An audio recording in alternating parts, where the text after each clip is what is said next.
The American Adoption Congress, 13th International Conference, April 11th to the 14th, 1991 in Garden Grove, California. This is program number D151, tape number 41.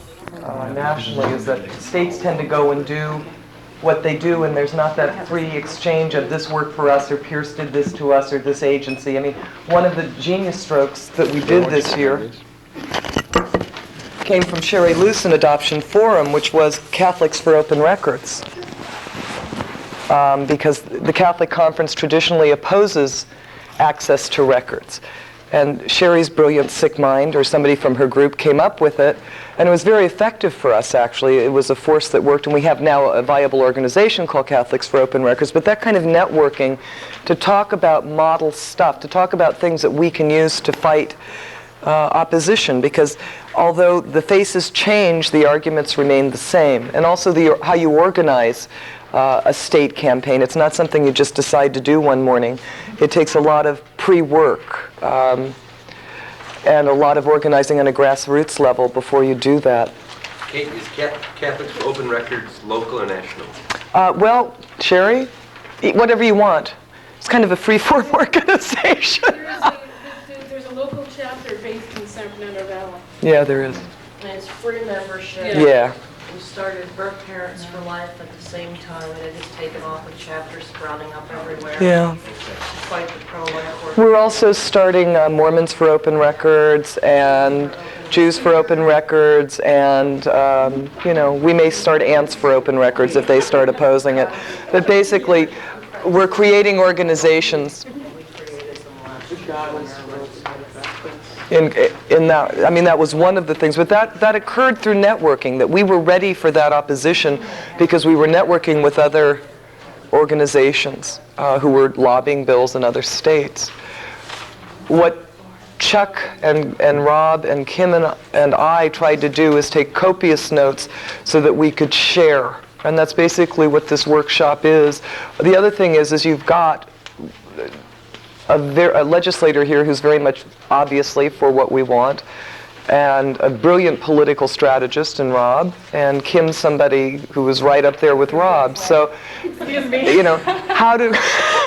I'm telling how wonderful all you are, and you're falling around. Anyway, so it's a really good time and a resource to be able to ask questions and things that I see some people here who've done legislation to ask questions. So that's basically what we're going to try and do here, is make this as free-form as possible, to ask questions, to talk about how we start. Just briefly, in California, when we started this bill, we held state meetings of our member groups here, North and South, and we decided on what we were going to do, what we would deal away in the legislation. So we asked for the world. But we knew what our bottom line was. And it was also good because I was going up and lobbying. I was able to sit in a meeting and appear very reasonable and say, we'll give this or we'll do that, knowing that I wasn't going to get in trouble and have to go back to my folks and say, well, guys, sorry, I just gave away the birth mothers. And have somebody angry at me because that was not a possibility. It's an example, but that was part of we knew that was a possibility. So we also organized letter writing campaigns. We organized phone calling campaigns. I could make one phone call and reach about 2,000 people in a period of time. The legislators got about 4,000 letters each per committee. So, it was an incredible grassroots effort as well. The other thing we tried to do, I don't know how well we did early on, but we tried to educate Chuck and Rob and Kim and Chuck's staff, because they were going to be dealing with this. I didn't want them to get stuck. The terminology, you don't want somebody who's on your side alienating a birth mother by saying, so you're a biological mother. And that's an internal thing with us. It's something that we know, and it's an education process, but you want your legislator to look good in your issue. So that means you need to work with them as well and their staff and make sure that they know what's going on, that they've got the clues. And the other thing we did is we all have them. We have the Looney Tunes in our states. We have more than our share here. But to alert the staff and the legislator who those people are, that they could be potential problems or time wasters, or maybe not be somebody that they are going to want to, ally themselves with. So just prepare your folks, because the more work you can do for the legislator who's representing you and make them look good, the harder they're going to work for you. So that's kind of the pre-work we did here. We organized, we formed coalitions, and we were lucky enough to get somebody who really supported it. So that's basically what we did in California and continued to do. And I will now turn this over to Chuck. You want to? You may not, because I can't get this. Just take it off here. The microphone. Apparently this is being recorded in the back? Yeah, Is they're that correct? recording. Okay, we'll just pass it amongst ourselves. Just to follow up on a few of the things I talked about this morning, it is critically important that you find a legislator who is very committed to what you're trying to do. And you do that by going and talking to whoever your local one is. If you have a group in a different part of the state, just go in and talk to him and discuss the issue. And if he's not interested in the idea, he'll refer you to somebody that he knows in the legislature that would be. And that's how it happened with me. John Burton was in San Francisco, and Kate went to see him. And then he wasn't really interested in carrying it, although he said he'd support it. And he said that since I was an adoptive father, naturally, he anointed me the adoption expert in the state assembly. That's how I ended up carrying the bill. So Kate came down to say hello to me and talk to me about the bill. And as I said in the speech, I said, "Oh, that sounds pretty easy." We got into the legislature, and I have to say that after she told me 3 or 4 times that she was an ex-Berkeley radical, I was saying, "Oh, this will be really interesting to see how she works out in the legislature." But Kate really learned a lot and grew quite a bit in her lobbying efforts and became quite sophisticated, so she can speak with some authority on how to put a bill through the legislature. Again, I'll emphasize to you, for your group and your cause, most of your work is going to be done at the local level with the legislator. Now, there are many interest groups in California and in many other states that have a permanent presence in the Capitol. And they're, like, say, the liquor industry or the tobacco industry or the racetrack industry. They've got continuing interest within the legislative process. So they can carry a bill for a legislator. They know the parties involved, and they know who owes who, who's mad at who, and those sorts of things. But you have one interest right now. One interest, and that's open records. You don't have professional lobbyists sitting in Sacramento or in the other states, other capitals across the country. So you have to do this at the local level with the legislator. Now, when I became, and I was thinking of getting into open adoption myself with my, when we adopted our son, I was leery of the idea of open adoption. I had no experience with adoption, and my impression of adoption came from a couple of movies I saw where there was some terrible calamity in a family, and that stuck with me. But I looked at it and studied it and thought about it a while, and then I found I had no problem with it. My biggest concern was this birth mother going to become a part of my family, or was I going to be the dad? I had to think that through first.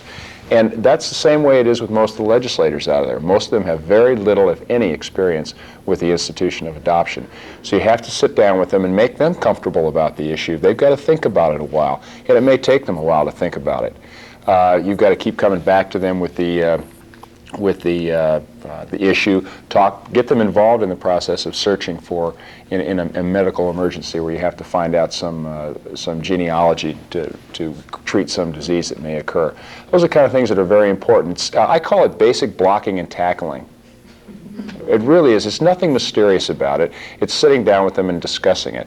I didn't know a whole lot about the insurance industry until I got elected. And that was just because I'm being flooded with insurance agents from life, health, and car insurance coming in and talking to me about the issue and how insurance works in the state of California.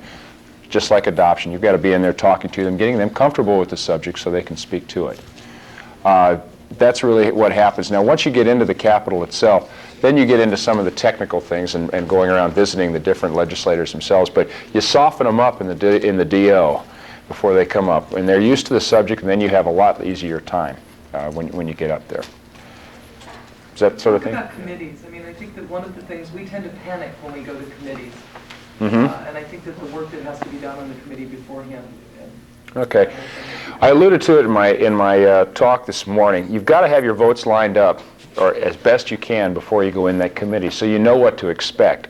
The first place you should go before you go to the committee, and this is long before the committee, is you sit down with the chairman of that committee and the chief analyst for that committee. Everyone's got the staff that'll write the analysis for the bill, and that is taken care of by that particular staff person with the assistance and the involvement of the chairman. You've got to sit down and explain what your intent is with the bill, where you're going with it, and hear what their objections and concerns might be.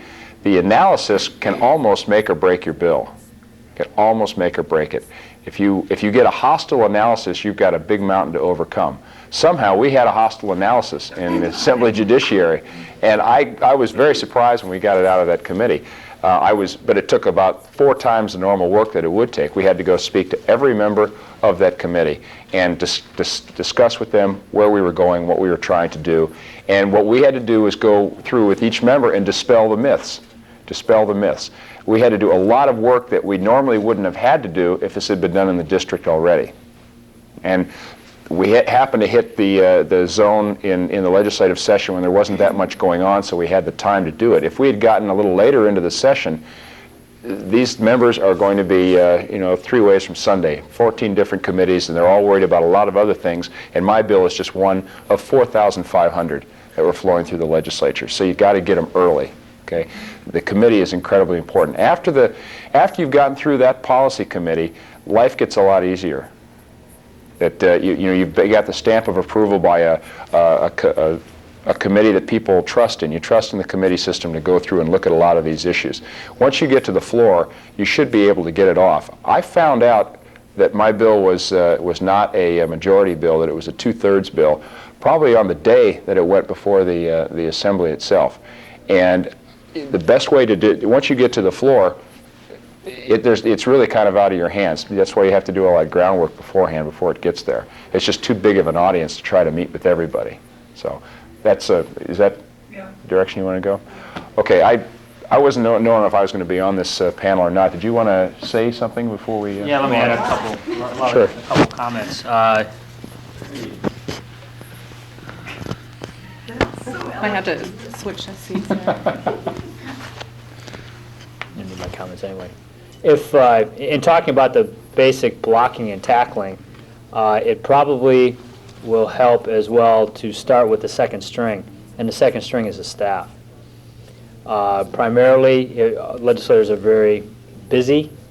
It can be very difficult to sometimes get those appointments to start with. If you can go in and get the staff on your side as well, find those people who understand what you're dealing with, who will be able to sit down and talk with their members at length about your issues, hopefully before you even get in to see them, then that is going to help you tremendously, because members deal with so many different things. They just don't have the time to sit there and be able to focus a lot of time on any one thing quite often. And every member is different, certainly, in how they treat their staff. Chuck has given us, tremendous amount of authority in doing what we need to do to help him, and we are very fortunate, Kim and I, in that perspective. But at the same time, there are other members out there as well who will listen to their staff, and if they will sit there and debate the points with them. In addition to that, obviously the staff bears the brunt of the work on the day-to-day things, the phone calls, and those types of things. So to be able to have a member staff understand what you're dealing with only makes them that much more effective, and will hopefully make you that much more successful. Obviously, in dealing with this bill, as everyone has said, the grassroots support was fantastic. So we got numerous phone calls. In addition, we got numerous phone calls in opposition. This bill was probably number 2 to what Chuck has dealt with in the past as far as issues, and also the amount of work that we've done. I'll give you our first example. In 1988, Chuck cast the decisive vote to ban assault weapons here in the state of California.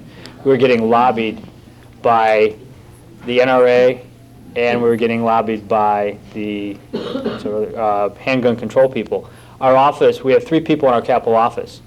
We were receiving 1,000 phone calls a day in our office for 3 people. How many times do we want to commit suicide? With a gun. And that was with an assault weapon, that's right. I think we want to put the phones on You know, and hold we a have lot. to insulate him because he can't do that. He can't focus on what he's going to do and getting that bill passed and how he wants to work it out. He's in there trying to going through the bill and writing it and determine what he's going to do. We got to insulate him from that. And we can only insulate him by either keeping people out or trying to bear the brunt of those phone calls. But at the same time, we understood what was going on. And we're talking with him about it and trying to make it that much more easier in the process. So to be able to talk to the individual member staff and get them on your side will really be helpful for you. Even if the member doesn't agree later, you still have somebody that you can talk to, go back to, say, they have different contacts in the Capitol as well. Everybody has different relationships in there. And it's always helpful to have different perspectives no matter who it is. Next. Actually, I just want to make a point. We've pretty much covered it. The point that I want to make is that you can't give up. Every committee is a new step. You have new members on that committee. Oh, I have to hold this up, I was told. Sorry. Okay. And what we found out in the assembly, the coalition for all the support groups we got together, they were real strong. They were making their phone calls. They were, walking the halls. They were doing everything that needed to be done. They were talking to the district offices. And what we found is when we got to the Senate, they kind of said, oh, well, it's gotten through the assembly. We don't have to worry about it anymore. Well, it's not true. Every step is a very important step. And it's a long process to get a bill through the legislature, especially something so controversial as this. So. That's why you handed out these sheets. That's right. Yeah, yeah. So you just get an idea. I'm sure many of you already know it, but if anybody Right. had any questions. And I know that some of work. you are here from different states and so on and so forth, and I'm sure that you have the same legislative process somewhat. And so it's real important to get your support groups together and just fighting for this issue. This is your bill. Someone in Quackenbush believes in it, and he'll fight for you and do what he can do. But this is your bill. You have to get out there and want it bad enough to, like I said, walk the halls and do the legwork, do the phone calling, everything that you can possibly do. And don't give up. Questions? Cindy? Chuck, you made it sound so simple when you said when it went to the floor of the assembly. Could you tell us what actually happened that night? Don't look at me like that. No one was there but me. Well, it was a Colin Powell said, General Colin Powell said, you can come up with any battle plan you've ever wanted, but once you get out there on the field, you're into audibles. And that's what it was. I wasn't expecting to bring it up, but it was there on the floor, and no one was paying much attention. It was late at night, and so I thought maybe I can do something we call lowballing the bill out of the legislature. And that's frankly what I did. I made a call that the force was with me, and I brought it up real fast, and there were about 3 questions asked, and then I threw the thing up for a vote, and I had 45 votes. And I was 9 short of what I needed. I had to go to 54. Well, I went to my allies on the floor, and I said, look, I need you to give me a vote on this thing. And I had John Burton helping me out, and we put the votes together. It was very quick, boom, boom, boom, just like that, and there was nothing you could really do about it. Sometimes in the legislative process, you don't want to draw too much attention to something you're doing, because you might be able to catch them on a bad night, which made it easy for me. I got the thing out with a 2/3 vote. I really hadn't anticipated needing a 2/3 vote, but because there was an appropriation in it, it was going to need that 2/3. The other interesting point is the people who worked the bill with Chuck, was a liberal Democrat, a conservative Republican. I mean, it was the people who worked it were a very unlikely coalition, weren't they, Chuck? Well, let me tell you, one of the people working the bill was a person who looked at Kate Burke when she was saying that I needed to know my heritage, and she said to her, well, I think you should be happy just to be alive. That was one of my aye votes. Yeah. And somebody who worked the bill incredibly Worked the bill on the floor with me to bring home a few votes that were unsure about it. Probably out of respect that I didn't punch her out. Why did she change? She believed in the birth parents' rights. She believed in birth parents' privacy rights, and when I took amendments to address those concerns, the publicity campaign, the outreach campaign, that convinced her that I was working in good faith on this, and that she would be able to give me the vote. A lot of this is part of inside baseball. There's a perception that I come into a legislator and say, I really want a vote on this bill. This bill is very important to me.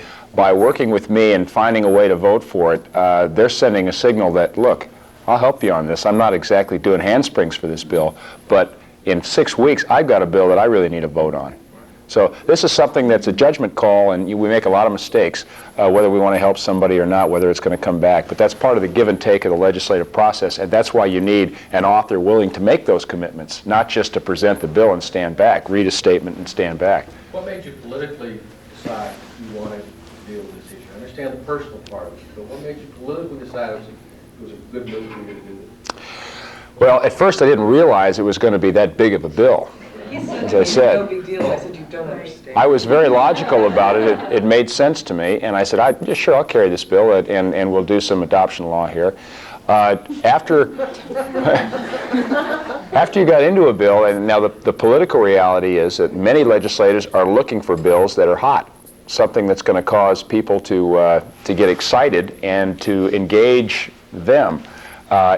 There's press coverage that becomes something you can work on, and these are you have to intellectually challenge a legislator. First off, it's fun. We like to do these things too. That's why we're in the business.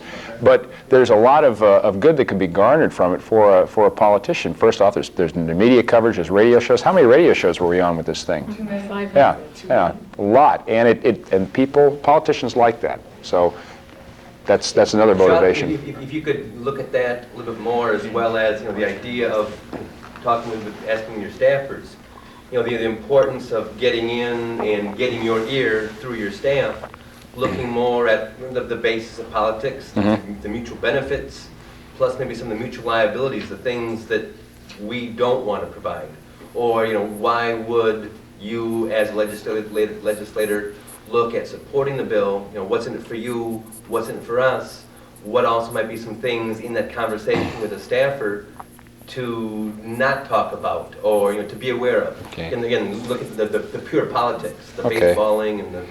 Well, for one thing, I wanted to follow up on something Rob had said. Don't feel offended if you don't immediately get a half-hour audience with a legislator. The staffs are incredibly important. These are my alter egos. We have a lot of discussions back and forth about the political problems with the bill, or how we want to position ourselves within the legislature. They know the inside baseball too, as well as I do, and they're my eyes and ears out in the halls too. So don't ever alienate that staff, because then you're really in trouble. Right. They can isolate me from a lot of people that they don't want to have come in to see me and blow them off. Which is So- why I'd have to look, what are some things that they're looking for you from the positive side, like the media coverage, or other things that can help you.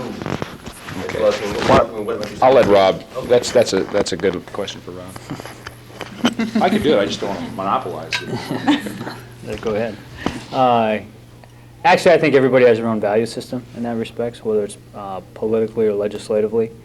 And obviously, for our office, there's a very strong philosophy that Chuck has laid down.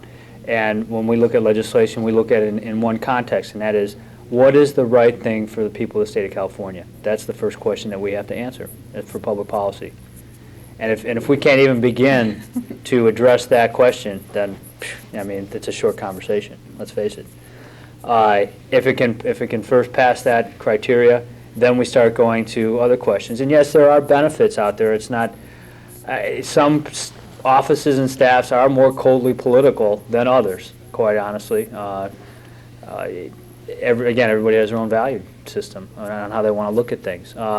Certainly, we're out for Chuck's best interests without question, and because that's our jobs, and we believe in him, and we want to do the best thing that we can in that perspective. But again, in the context of what is the best thing for the people of California. So that's the way we look at it, and we hold to that. Certainly, this bill was the right thing. Maybe it's not as far as everybody was concerned in the state, but certainly for the majority. And as soon as that question was answered, then we went ahead and looked at the other political questions. How can we get this discussion out to a broader audience that will both let him have that exposure and get more people educated? And then we went after the press and those kind of things. So there's a lot of dual benefits, without question. Right. And Jeannie wants to get a question in, so we have to get Jeannie. Yes. I have kind of two questions. One of it, generally speaking, how much educational influence does a legislative aide have on their legislator in the sense of, no, you know, Chuck, that's not really the truth of the situation. This is the truth of, you know, the conversion of turning thoughts around. You know, how much influence generally does an aide have with their legislator? And the second part of it is once a bill has reached a committee, they have had half a hearing, no work session, and they're now at the point of saying we're not going to have a second hearing. You know, we're not going to have a work session. Is there still hope, chance to change the chair's mind to get that scheduled? Should we go after the chair? Should we go after the individual committee members? You know, that's where our bill's at, that we've had half a hearing, and they're saying, if you want to talk about an intermediary system, we're not going to hold, you know, the work session, and it's done. And it's Let me address the first half, and then Okay. Kim and I can address the first half, and you can address the second half. Okay. Again, every office is different because it comes with the philosophy of the legislator that you work for.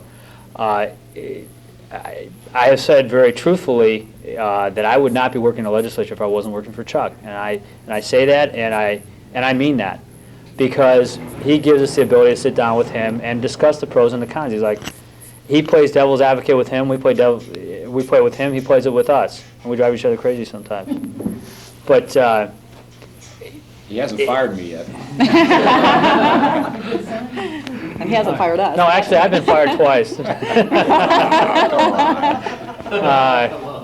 was only last week. Yeah. It depends on the issue. So in that perspective, he gives us the ability to be able to discuss things very intimately with him, to try and arrive at the right conclusion. Now, some members, I can tell you, treat their staff like they're servants, indentured servants, quite frankly. And I'm not going to say who that is, but some people change in the process, unfortunately. And as much as we hate to see it, you know, on a staff level, we know exactly what goes on in other offices. And some members do not listen to their people. They don't care about them, and they get treated as such. So I would say they would have absolutely no influence, quite frankly. So it just varies. I just want to say, you know, as a staff person, what's really important, if like me as a staff person going and talking about this issue, is to really know your issue and make sure that all the points are covered once you're talking to another staff member, so that they can tell their member all the facts. Just, you know, that's really important, to make sure that you have all the points that you could ever think of, the opposition, the support, anything covered. And, you know, maybe, hopefully, that the member will listen to that staff person because it's important enough. But it's a value judgment. Just like Roz says, it really is.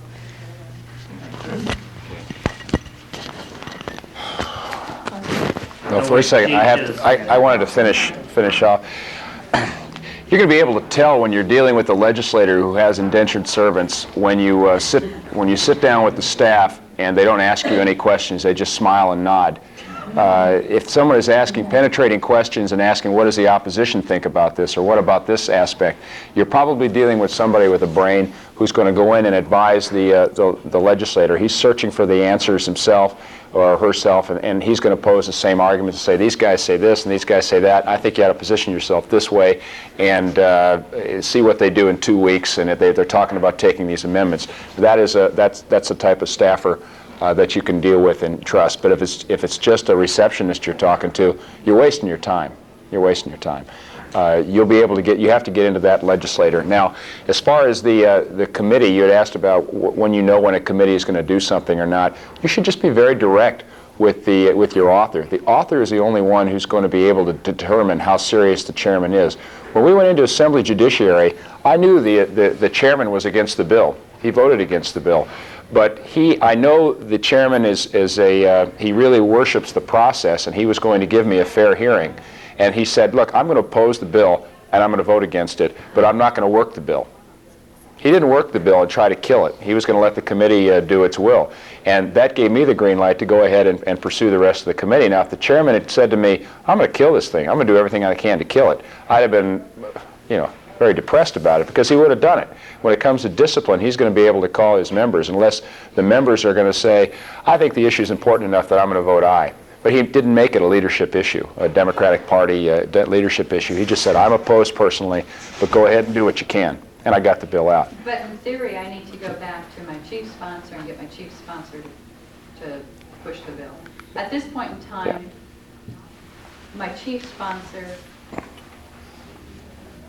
is not the one that is really pushing the bill. He did it to me as a favor. He says, I'll do it, but you're going to have to work the bill. And so the question is... New author. You need a new author. What state? Oregon. Especially in dealing with this controversial public issue is this, you got to get an author of the bill who is willing to do it, who is willing to, I would just think, correct me, but I would think that if you had somebody like Chuck as your author, he would go into the chairman, or he would go to somebody who had authority over the chairman, or, that inner circle kind of stuff, and lay the pressure to get it out. At this point in time, we do not have a legislator like that. Yeah. What? Well, you have to find the problem. Like I said, you are not a permanent presence in the Capitol. You don't have continuing interests up there like the classic special interest does. I carry bills for some groups that I'm allied with, and they go out and do the work. It's usually a technical change in the bill, and they explain it. And really, all I have to do is show up in the committee and present the bill in a few sentences, and a couple of questions are asked, and I have a couple of witnesses there to answer them. And we're used to these people. They have a certain amount of credibility, and they deal in the process all the time. But you people don't. So you've got to find that author who's willing to do that kind of work for you. If you've got a statement reader, you're not going to cut it. How about a legislator that is very much in favor of the bill, but is only a co-sponsor of the bill? Would it be fair to now ask him to go help us with it? He's also influential. Sure. I would go ahead and sit down with him and say, this is what we want to do. This is why it's important to us. We'd like you to carry the bill for us. We need your help on this. Even though he is not the chief sponsor at this point in time. Well, that's something you talk to him and say, we'd like to change authors, and let him work it out with the chief sponsor. It doesn't sound like your chief author or sponsor is all that anxious to keep carrying it. He's doing it as a personal favor to you. He is doing it as a He's probably glad to get rid of it. Yeah. Yeah, what? Sure. I would like to have you explain so that I can understand how this type of bill impacts a state budget or the taxpayers. I can only see it generating revenue, small revenue, by everyone sending off for their birth certificate. But tell me. Well, Where's Jim Brown? Where's Jim Brown? No, it's not a can of worms. The problem is the bill, if it was written the way I had it written, would not cost the state anything, or just a paltry amount. But part of the concern a lot of people had was the privacy rights of the birth mother, and we were looking for a way to address that. And I said, well, how about if we institute a block if somebody decides they don't want their records released. That way they'll have the choice. We won't violate their rights. And they said, okay, we can do that, but how are we going to let them know that the law's changed? I said, well, how about an outreach campaign? And that was the Achilles heel of the bill. And that was the excuse they used to kill it, because it ended up, instead of $1 million outreach campaign that was going to be paid for by fees that adoptees or birth parents are going to pay as they send in asking for their birth certificate, a few dollars, it turned into a $38 million TV network we were going to set up, and that was what it finally brought it down, the excuse that they used to bring it down in the Senate appropriations. That's why it would impact the state budget. In the case of Oregon, although it isn't highly publicized, we've had a registry longer, I think, than California has. And the adopted parents are not required to sign. So, you know, to me, that part of it, like birth mothers writing into the registry and saying whatever they want to say, that would be taken care of. So I still can't see where this type of bill would cause the state to lose millions of dollars. Well, it shouldn't. It shouldn't, unless you're going to put together an outreach PR campaign, and then they have an avenue to attack it by coming up with a surprise analysis requiring tens of millions of dollars. So in Pennsylvania, the records were open until '85. When they closed the records in the final 4 weeks, there were 4,000 requests for original birth certificates to get in under the deadline. 1/3 were from adopted parents. They didn't want to hear that. And the funniest part is they said what we're doing is a birth parent can file a waiver. So if she wants it to be released, she can. They felt absolutely no need to do an outreach program to let women know that they would have to do this. Yet when we were going through the bill last year and had a birth parent veto to reopen the records, the first question is, well, what's it going to cost us to let birth parents know that they can file a veto? We asked, why didn't you care about letting birth parents know they could file a waiver? You didn't care about putting a penny into letting them do that. You're not insinuating there was any hypocrisy here. But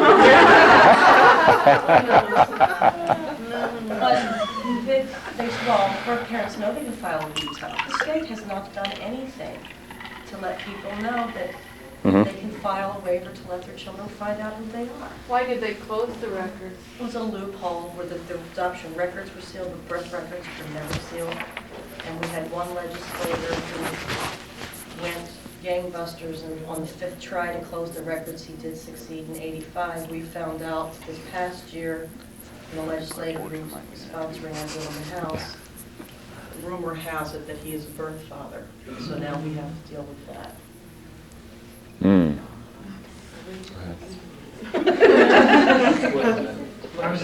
I'm just curious as to this new legislation as to why you split it into two separate bills. Just to isolate the issues, just to see, have two shots at it. And if one of the things you do, this is a little bit of a technical thing, you could isolate on, sometimes they're saying, well, the birth parent's privacy needs to be protected. That birth mother, she's out there just scared to death this is going to happen. And then you say, well, okay, well, let's just release stuff to the birth parents so they can find the adopted children. Are you going to be opposed to that too? You also have two shots. If something happens to, it's the same sections of law. If something happens to the first bill, you still got another vehicle out there to come at them again. You just have more vehicles. In that the other side of it is too is just adoption law in California is really unwieldy. It's kind of a mess. They cleaned it up last year, and it's a little bit better, but it's still bad. And this, in trying to isolate it just tried to make it cleaner. People were looking through the bill last year, and it's just like it did so much stuff. It's just like, I don't understand this at all, and it took a lot of time to try and explain it. This time, it's only one subject. It's much thinner just to look at, and that puts some takes some of their fear away, and then it certainly makes it a lot easier to explain as well. If you're successful in passing one and not the other, is there any concern about backlash from the triad community as to why one? This was something That's Kate's job. In the state decided. I mean, this was a strategy on our part because Children's Home Society in California was opposing birth parent access, and so we thought we would force their hand here. Let's let them come out. And, if we were going to duke it out, it makes it easiest for us to lobby. And we'll be right back with it. If we lose one of them and not the other, then we'll be back with the other bill next year. That's all. Yeah, any loss of support would obviously come from a lack of communication, and that certainly hasn't happened with your organization. So you understand the legislative strategy. We certainly wouldn't want that to happen, but we certainly don't foresee it. See, try to remember that the legislative process was not set up to pass bills. It was designed to kill bills. That's why it's difficult to push things through. I carried a bill in my first term, concerning tax law. And I naively took the bill and said, hey, this sounds like a great idea. Let's do this. And people came up to me and said, you're carrying that turkey? That thing's been floating around here for 15 years. Well, I got it passed as a freshman and signed into law by the governor. It's all going to give you tax break and property tax. Yeah, that's what it's supposed to do. And I got it passed, and I just sort of hit, I've called it, I always use some kind of football analogy, I hit the seams of a zone defense. There just wasn't any coverage there when I happened to present it. And there's always a time when this kind of legislation is going to pass.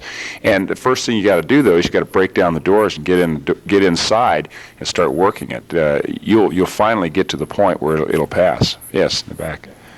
We've had problems in several states because of one or maybe a few particular legislators who have a personal, objection to the kind of bills that we have. Mm-hmm. And what I'd like to do is just lay out problems that have been in 3 states and just see what kind of responses any people give about strategies we can use.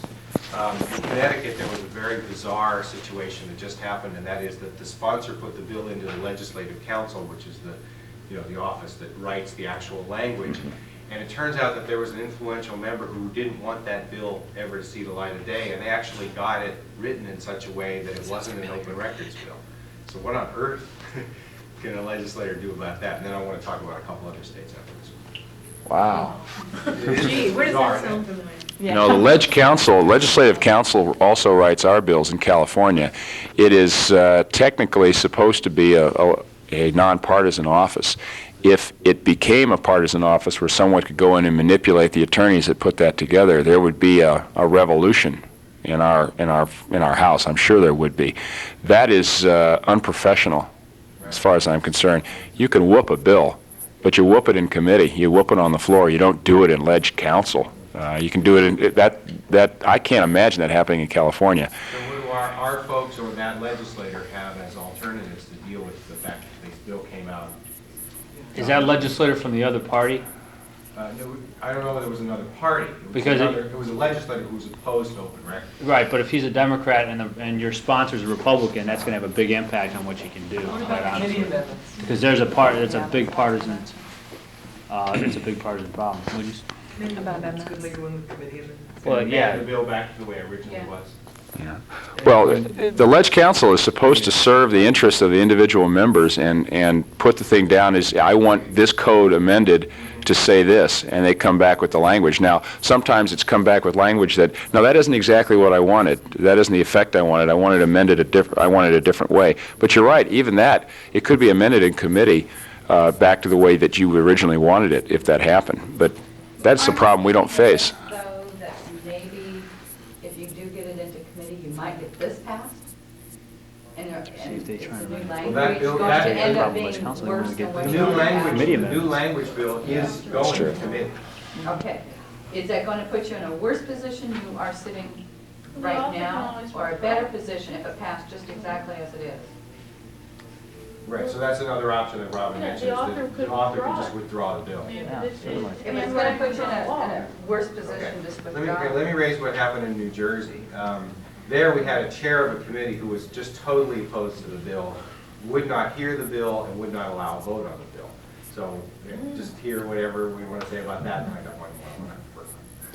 Well, that's not a process that I live under. Every bill you introduce is going to get at least a committee hearing. That's just for the peace of the House, so people can air their. It deserves a hearing, and if the committee doesn't like it, then it gets defeated. That's really something you'll have to talk to your author and come up with some different ideas. It's hard to comment on the internal workings of other legislatures. I don't know what their rules are. Can you change committees? What do you mean? Possible, once a bill has been assigned to a committee, can the president or the speaker then go and say, okay, we're going to take it off the judiciary and put it over here in human resources? Normally, the assignment of bills is done by, at least in California, it's done by the Rules Committee. They assign bills to committee based on subject matter. Can the Rules Committee then change it? Sometimes, yes. The Rules Committee has carte blanche to do that, but normally you'll get a double referral. You'll say, send it to this policy committee and then to another policy committee if it has two major issues that need to be addressed. And a lot of times committee chairmen are territorial and they want a bill, a water bill that has to do with bonding for purchasing supplies of water in California. Went to the water committee, and then the banking committee chairman said, hey, that has to do with selling bonds, and I want it in the banking committee. We have to talk about it. This is the end of side A. Please turn your tape over and continue on side B.